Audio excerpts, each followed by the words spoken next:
Hi, welcome to Jadekine Gaming. I'm Adam. Today we're going to be doing a flip-through and review of Admiral O the High Seas. It's a naval combat supplement for use with the world's most popular role-playing game. It's by Ian Publishing, and it works both with Pathfinder and Dungeons and Dragons 4th edition. With the Pathfinder rules, it essentially is easy to do for 3.5 as well. And it was through Kickstarter. It was one of a Kickstarter success. And my first thought with it was, how are you going to do? How's it going to work? Being how much space is going to be taken up 4th edition Pathfinder split, and it's not much. As you'll see, they provide a lot, like a whole new set of rules that is essentially added on to either for full scale naval combat, like sea battles, ship to ship. It's cool. Alright. So, we got their ship battles here.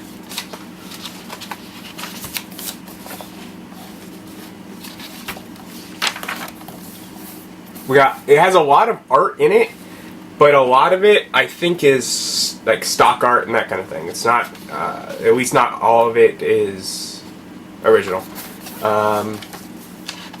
Chapter 1 is Rules of the Sea, and it goes over basic stuff, the basic rules that they've set up for the stats, because all the ships have stat blocks, and they've created stats for them.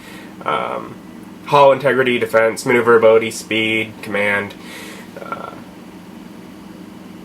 The total component, which is something about crew, attack bonus, and the components.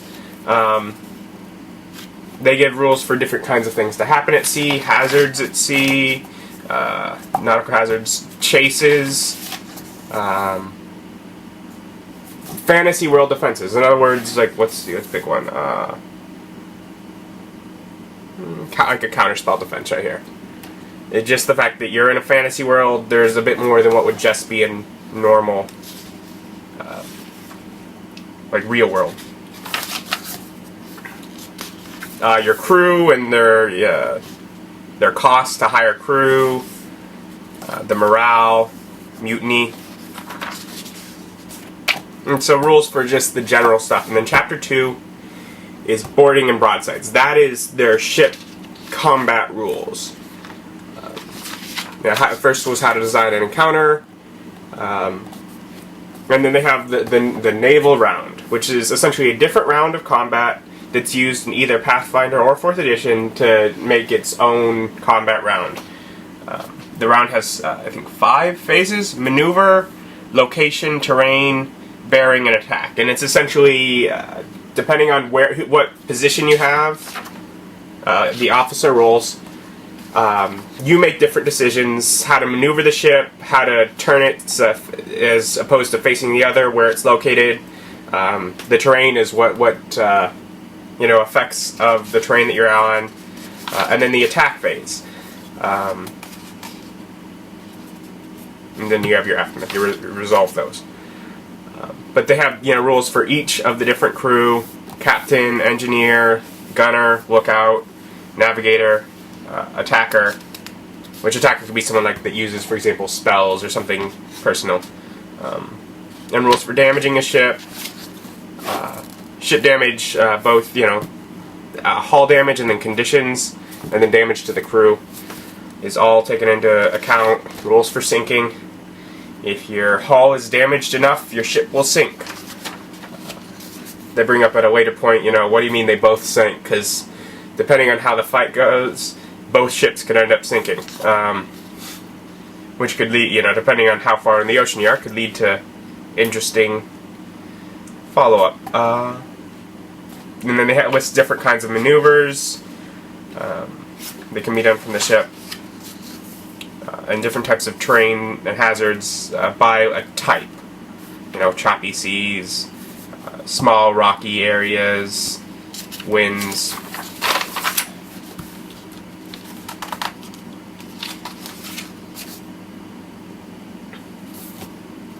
Boarding actions.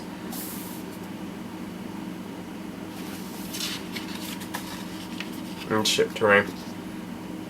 They go with both able to use a grid and not when moving your ship around. You could also just essentially use degrees and use like a protractor if you were so inclined. Chapter 3 is the port register. And this is where it's not my favorite, but this is where you start to see the actual ship stat blocks. And they give sample ships. They have a list first of their sample ships, starting with, rowboat cutters, just little things. And they have, their little map-made ships for each one, for, all the ships. But then they, wind skiffs. They start off smaller with, small vehicles. And then they go like the medium is the Carnival long ship.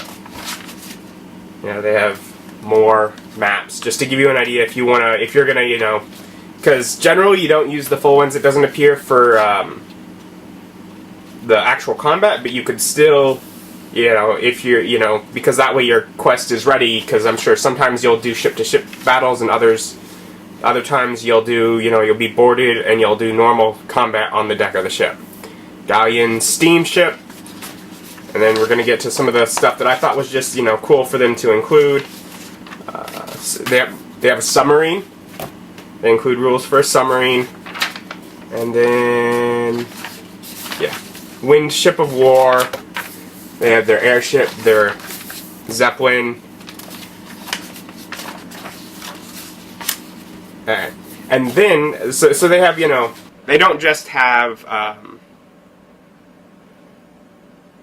like boats, like seafaring boats. They also have, they have the submarine, and they have like the airships. So you could use the same or similar rule sets to do ship to ship, in the air. Why not? Then they also in the same section have Leviathan. They have two different options, and Leviathans are obviously they're not vehicles. They are, it's a Leviathan. It's a creature. It's a living creature, but because of the size of it, they set up rules where you can use the Kraken as like in the ship-to-ship combat rules instead of come with a normal one. Chapter 4, Legend, Lore, and Infamy. It's ideas, stuff for setting up the campaign. If they have superstitions, like on the bottom of most of this chapter, they have nautical terms. Which go from bearing, the direction the ship's movement related to north as described on a compass, to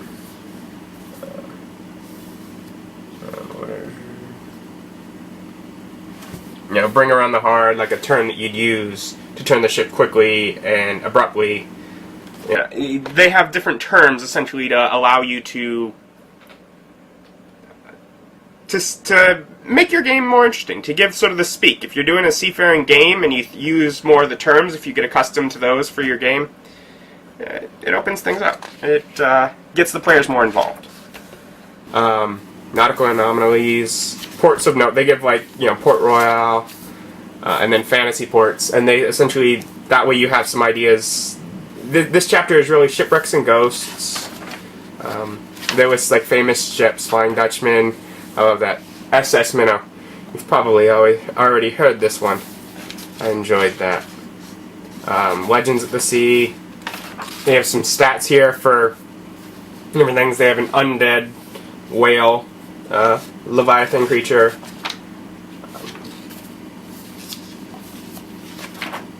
And so they have different stuff to build a campaign around. Ideas to put into a campaign. And here is ultimately what my favorite was. Chapter 5 is the shipyard. And it is rules for their ship, their nautical system to build a ship. And it's sort of, depending on, different sections have levels, each get a level, and that determines the cost for each section. First you have to buy your hull, which has, a base level, and then different things that you can do to change the level, such as changing its maneuverability, changing its speed. So depending on that, the sails, the way that it's moved, that will determine the hull level, and that'll be the base cost for that. Then armaments will have a level, and that's essentially your battery of shipboard weapons. And the way ship weapons work is if you have 15 cannons on your ship, it's all one weapon, and it has rules for that weapon, and it's essentially as if during that nautical round, which is, when you read the book, it is considered to be longer than the normal 6-second round. But all of, it would be what you could do in that time. And so your armaments are all considered one weapon for the ship. And then they have additional components, which are eldritch defenses, categories of eldritch defenses, general components, which have weird things. Like one of the ones I liked was like a portal pad, or that your ship could be alive if it's on the back of a turtle kind of thing, or gunnery components, which is adding harpoon, freezing, acidic to your weapons, and piloting components. Like if you're making an airship, you can give it flight. That kind of thing, teleportation. And then they have rules for those, and each one of those has a level or a starting level and can have variation, and that'll determine its cost for each of these, and each of these are bought as a separate price as well.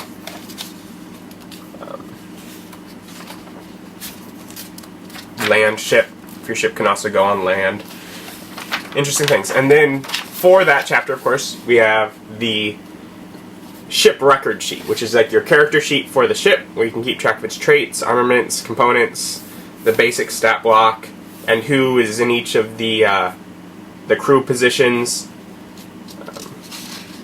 and that kind of stuff. And then they end with their appendices, which is information on just to flesh out a character. And this here block right here is a campaign, a very basic campaign. Where instead of any stat blocks, they're all referencing the pages where you can find them previously in the book. But they do. They on that last page, they throw in a campaign for you to get you started. And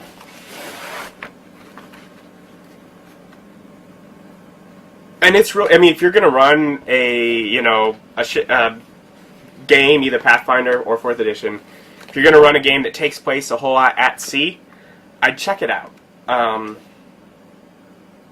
It gives you a whole new option of rules. I mean, I've done games, nautical kind of games before. And generally I'll have it where the ships get, where they're side to side, and they'll, be able to board one another's ships and have, normal combat. Otherwise, I mean, I think that, 3.5 had some rules for ship battle in one of the supplements. But it just wasn't quite compared to this. And the ability to then, once you get used to the rules, they have rules to, allow the players to either custom build a ship, or as the DM a lot of times, like things I've done in the past have been to, if I'm going to essentially give them a mobile base, is a lot of times what I'll do in that kind of game. And I love the option to, custom design, this ship, or in Star Wars, a starfighter or whatever, something where I can I'll design a map for it, I'll design all the stats, and I'll essentially give them, here is your base / vehicle to get around, as the campaign leads you. And it gives you rules to design that.